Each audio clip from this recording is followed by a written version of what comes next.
అందరికీ praise lord. దేవుని నామానికి మహిమ కలుగును గాక. మీరందరూ బాగున్నారు కదా? మీరు పెడుతున్న ప్రతి ప్రార్థన రిక్వెస్ట్ అనేది మేము ప్రార్థన చేస్తున్నాం.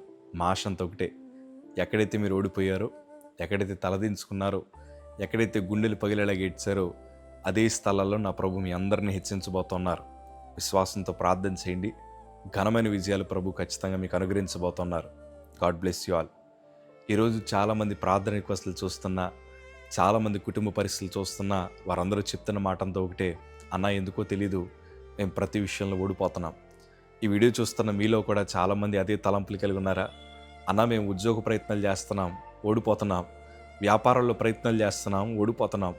అప్పులు తీర్చడానికి రకరకాల ఆలోచనలు కలిగి ఉంటున్నాం, ప్రతి ఆలోచన ఫలించట్లేదు, ఓడిపోతున్నాం. ఒకవైపు కుటుంబాన్ని కట్టుకుందాం అనుకుంటున్నాం, ఓడిపోతున్నాం. ఒకవైపు బిడ్డల జీవితాలను కట్టాలని ప్రయత్నం చేస్తున్నాం, ఓడిపోతున్నాం. సమయానికి కార్యం జరగాలని ప్రయత్నం చేస్తున్నాం, మొత్తం అంతా సర్వనాశనం అయిపోతుంది. ఏం చేయాలో అర్థం కావట్లేదు. ఎన్నాళ్ళీ ఓటములు ఉంటాయి, ఎన్నాళ్ళీ కష్టాలు మేము అనుభవించాలని రకరకాల ఆలోచనలు తలంపులు కలిగి మీరు ఉన్నారేమో. ఈరోజు ప్రభు మీతో మాట్లాడుతున్నారు.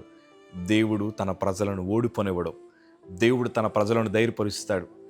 కొన్నిసార్లు మీకు కలిగిన శోధనలు ఎట్లా ఉంటాయంటే, మన కుటుంబాలన్నీ అక్కడితో సమాప్తమైపోతున్నట్లు ప్రపంచానికి కనిపిస్తుంది. కానీ నేను అంటాను, ఆ అంచుల నుంచి నా ప్రభు నూతన ప్రారంభాన్ని మన జీవితంలో ఇవ్వబోతున్నారు. నమ్ముదాం, ఎందుకంటే మన ప్రభుకు అసాధ్యమైనది ఏదీ లేదు. ఇశ్రాయేలు ప్రజలందరూ కొన్నిసార్లు కలవరాల్లో ఉన్నప్పుడు దేవుడు తన ప్రజలను ధైర్యపరుస్తూ వచ్చాడు. ఆ మాట ఒకసారి చదువుదాం. ద్వితీయోపదేశకాండం 31 మాట చదవగలిగితే, భయపడకుడి, వారిని చూచి దిగులు పడకుడి, నీతో కూడా వచ్చువాడు నీ దేవుడని యెహోవాయే, ఆయన నిన్ను విడువడు, నిన్ను ఎడబాయుడు. ఈరోజు దేవుడు మనతో ఇస్తున్న వాగ్దానం ఏంటంటే, నిన్ను విడిచిపెట్టడు, నిన్ను ఎడబాయుడయ్యా.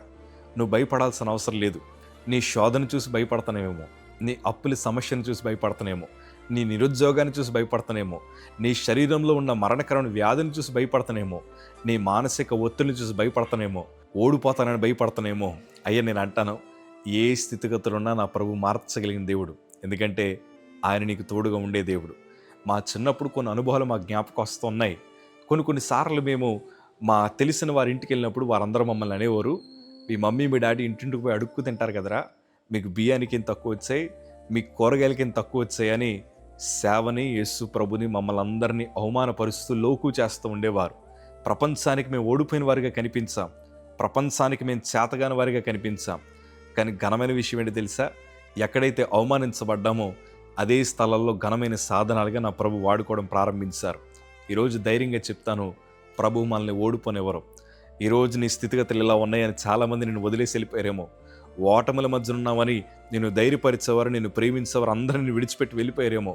నీ కుటుంబంలో కొరతగా ఉందని, నువ్వు అప్పుల సమస్యలు మునిగిపోయావని, నువ్వు వ్యాధి బాధల మధ్యన బ్రతుకుతున్నావని, నిరుద్యోగంతో ఉన్నావని, వివాహాలు జరగలేదని నిన్ను వేలెత్తి చూపుతున్నారేమో. ప్రజలందరూ నిన్ను ఓడిపోయిన వారిగా చూస్తున్నారేమో. కానీ కంగారు పడద్దయ్యా, నీతో ఉన్నవాడు ఈ లోకంలో ఉన్న వారందరికంటే గొప్పవాడు. ఆయన నిన్ను విడువడు, ఆయన నిన్ను ఎడబాయుడు. భయపడొద్దని ప్రభు లేఖనాలు ఈరోజు నీతోనే మాట్లాడుతూ ఉన్నాయి. ఎందుకంటే రాబో దినాల్లో నువ్వు అనుభవించే సంతోషం నీ చుట్టుపక్కల పరిసర ప్రాంతాల్లో ఎవరికీ లేనంత ఉన్నతమైన సంతోషకరమైన శుభవార్తలను నా ప్రభు మీకు అనుగ్రహించబోతూ ఉన్నారు. ఆయన నిన్ను నిలబడతారు, ఆయన నిన్ను బలపరుస్తారు. ధైర్యంగా ఉండు. ఎందుకో తెలుసా? తన బిడలను ప్రభు ఓడిపోనివ్వడు. తన పిల్లలను అవమానపరిచే దేవుడు కాదైనా. యేసేపుని జ్ఞాపకం చేసుకోండి అయ్యా, దానియేలుని జ్ఞాపకం చేసుకోండి అయ్యా, హిజ్కియాని జ్ఞాపకం చేసుకోండి అయ్యా. వాళ్ళందరూ విజయాలు సాధించగలిగారు, ఓడిపోలేదు. దేవుని మీద విశ్వాసం ఉంచండి. God bless you.